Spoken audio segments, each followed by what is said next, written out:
Hey everybody, welcome aboard. It's the first lecture, welcome session to MUSC139 in summer session 2018, and here we are getting ready to look at some cool things, get you more familiar with some of the terminology and the devices of music theory, which is just sort of another way of saying I hear what you hear too. Music theory can have this stuffy sort of, it's erudite or it's uninteresting or it's very technical, but it can really help you appreciate music a lot more too, as well as, appreciate what other people say about it and what they say in rehearsals and about performances and recordings. So music theory is kind of like the parallel language that goes with a very abstract language, that music really is. So I hope my screencast is picking up things well here. I got a couple things I want to make visible here before I start to talk. And if my technique's a little rough, it's because I've been practicing, but I haven't done this for a million years. You saw the introductory video at this point, I hope. That was even rougher than this one, probably. And, I'm an old guy who just does this, and I like what I do, and I'm hoping that you'll like our little journey here too. We probably ought to just go over a couple points about the course before we jump right into good old pitch notation and the grand staff. Not that you could keep yourself from drooling when you hear about a topic like that. But, by the way, we're going to try and make this a little more interesting than just about these technical features. If I go over here to having a look at the syllabus, there's not much you can't read for yourself here, I don't think. But this is a prereq course for certain things in the music industry, but it's also a great liberal arts course, so welcome aboard, everybody. I assume a lot of you would have already had some music training, even if it was just public school stuff or took guitar lessons or voice lessons somewhere along the line. And if you're a whiz at this is just going to be all that much easier, and hopefully we can make you develop a richer experience for you here. We are using the Musician's Guide, 2nd edition from Norton. I know the people who wrote this book. I know most of the ones who write all these books, by the way, and this is really a pretty good value. I wish it were less expensive, but at least it's not over $100, as I say in the communication. We'll be doing some writing, so a good old pencil and some staff paper, which you can print out online, or I can send you some PDFs of will help. You don't need much for this course. A lot of what we're going to do is going to be, from the worksheets, that kind of thing. So, obviously, online course access to the internet, and we'll have with it being a 3-week course, it'll be pretty regularly. About every other day, I'll ask for a small handful of the assignments, and I'll be grading them and giving them back and making sure everybody's proceeding along the lines of the first few really chapters in this book is what we're going to do. We'll do a couple other things besides what's in the book too, as far as musicianship goes, and that's what practical skills means. But they're not very difficult. They're really only about trying to ascertain, some ideas about rhythm and maybe keyboard or fretboard awareness. I have yet to determine whether we're going to do that or not. We'll definitely do some. What really the course that's being called in a funny way, and that's clapping for credits, is what I sometimes call it. And we're not after musical expertise or precision per se with that kind of thing. We're just after if you can try to communicate how rhythms go, or maybe where pitches are, that kind of thing. Then that's all we care about, making progress. If that gets you the A on that, and as you can see, homework's a big part of it. Quizzes will be somewhat of a big part of it. And before we start the lecture, I want you all to give me some information about you. I see that we're not dealing with a plethora of music or music industry majors, which is fine, and I'm hoping this is a useful course and an interesting course for those of you who aren't making it your academic pursuit, or maybe you will later. Give me, if you don't mind, of course I would have your email already, your cell phone number, and I promise I will not use it unless I absolutely have to, and I won't sell it to anyone unless I get a lot of money. I'll share that money with you. Just kidding. It turns out about once every session I need to call a student because something, I mean, usually that's in a face-to-face course, but we may be, I wouldn't even use the number unless I had to. So email and the Blackboard course will be the mode of communication for the most part. So tell me a little about you and music. And in a music course, and music program, this would typically be, what have you played or sang in this life? But I really want to know what your interests are. What are your favorite artists and styles? What sort of things do you like to do in terms of music?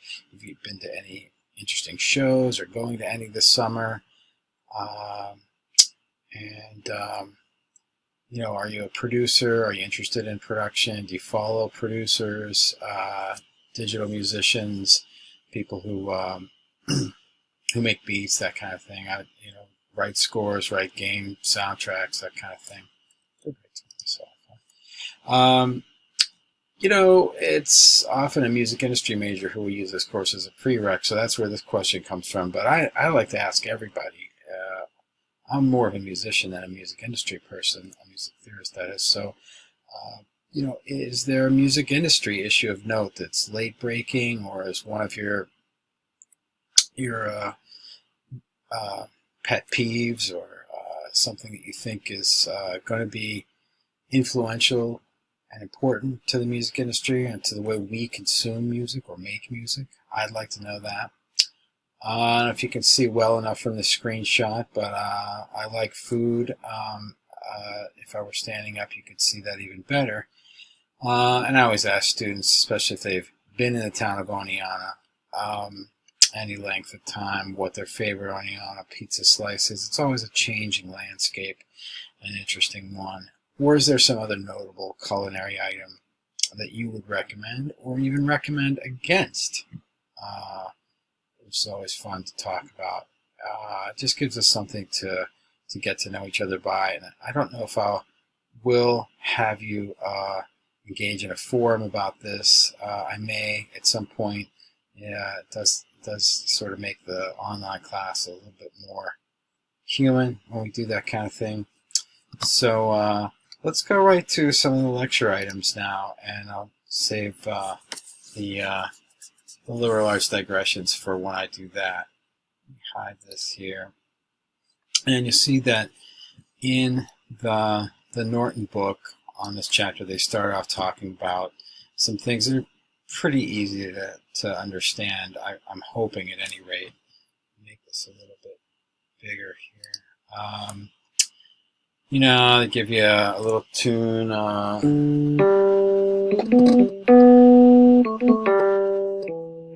Many keywords cutting out. That saved a wretch like me. I got my electric piano here just to sort of give a little pitch to this, and sometimes it might make sense for me to show where on a keyboard some of this might be played. It's not the best interface. I'm still shopping. Hope you know. Scores, notes, stems, note heads, things that have to do with contour, up and down, bar lines, barring off things, they're called measures. Read for yourself. I'm sure a lot of you are very, very familiar with a lot of this. Maybe you're really, really familiar with a lot of this. And then on to page 2, where they talk about the musical alphabet that makes up our keys, our major and minor keys. It is the case that we're kind of stuck with 7 letter names only that in alphabetical order go up, and in reverse alphabetical order go down. It could have been plenty different. You may see that there's only 7 different white keys on the keyboard, and then there's, you know, these additional 5 black keys per octave, right? Every time you come back to the same letter name, you're coming back to the same type of place on the keyboard. For instance, you know, that being a C, well, that's another C because those are both to the left of the pair of black keys, right? So you have C, D, E, F, G, A, B, C, as I mouse through these. 7 different white keys, and then you've got the 5 different black keys that don't have their own letter name.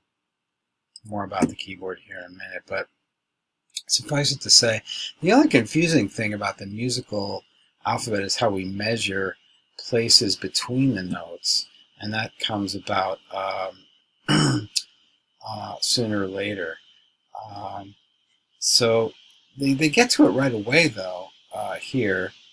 Find the letter name requested that is a 7th above a D. That's the way we say it in music language. They're trying to water it down here for page 1 of the text, but a 7th above D is not 7 moves away from D. If it were, right, it would be 1 away, 2 away, 3 away, 4 away, 5 away, 6 away, 7 away. 7 moves away gets you to another D.